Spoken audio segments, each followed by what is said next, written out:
Hi, I'm Caroline. Welcome to FYI Newsbyte. Here's what we found for your information this lunchtime.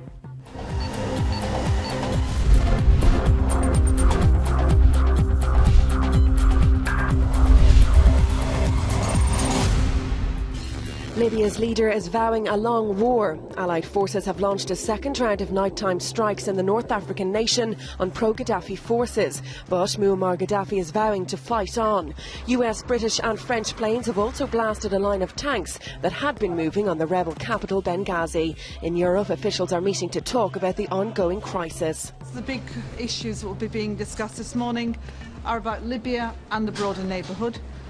Resolution 1973 is the backdrop against which we will now be looking at what more we can do in terms of economic sanctions, what more we can do for our planning to make sure that the EU as 27 is supported. Gardaí are on the hunt for a gang suspected to be behind the fatal stabbing of a 19-year-old in Dublin. David Byrne was found on Saturday night at the Emmett Court Apartments in Inchicore. He died from his injuries at St James's Hospital. The teenager is believed to have been pursued by a group of at least 4 before being attacked and stabbed 4 times. A smoke warning from Japan's damaged nuclear plant. Workers have been evacuated from the radiation-leaking Fukushima complex after grey smoke rose from one of its reactor units. It comes as the search goes on for those missing after the quake and tsunami. A 16-year-old boy rescued after 9 days gave his first interview telling of his relief that he was found. Obama meets Christ, the statue of the Redeemer, that is. The US president ended his Brazil trip with a visit to the iconic statue that overlooks the city of Rio de Janeiro. Obama was joined by his family for the nighttime tour. Next stop today for the presidential family is Santiago in Chile. A giant in the skies. Boeing's largest passenger plane has completed its first flight, taking off from Washington and landing around 4.5 hours later in Seattle. It was a trial run for the mega carrier that can take up to 467 passengers. The Super Jumbo will be ready for the market by the end of the year. The zoo world's in shock following the death of one of their biggest stars. Tributes are pouring in for Canute the polar bear, who died suddenly at Berlin Zoo over the weekend. Canute was a magazine cover star and also inspired movies and merchandise. The celebrity bear was just 4. The life expectancy is usually between 15 and 20 years. A post-mortem will be carried out today. And forget pillow fights and slumber parties. Feathers have been flying in broad daylight in Germany's capital. Several hundred people gathered in front of the landmark Brandenburg Gate for the flash mob pillow fight. The event organised on the net was an attempt to set a world record, but there's still no word on whether it was a knockout.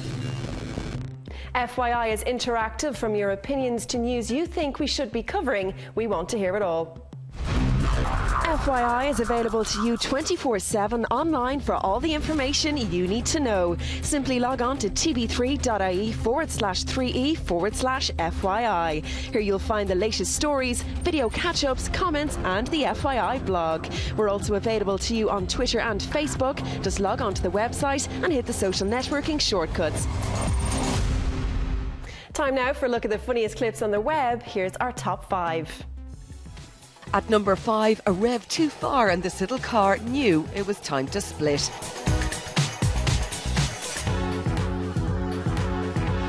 In at number 4, if you ordered your pizza from this show-off, don't expect it anytime soon. At number 3 today, gymnast jump fail.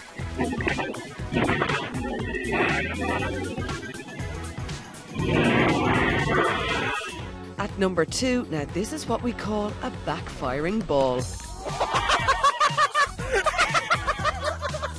Oh my God!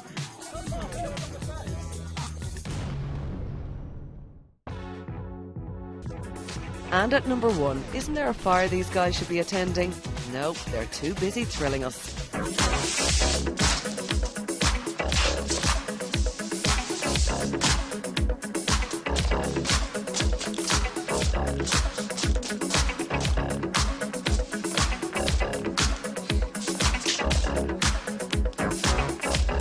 Tune into FYI later for the newest downloads. We'll have more on the top stories, plus catch up on today's tech news with Cassie, and Paul will be here with the sport. We'll see you back here at 6 right here on 3E.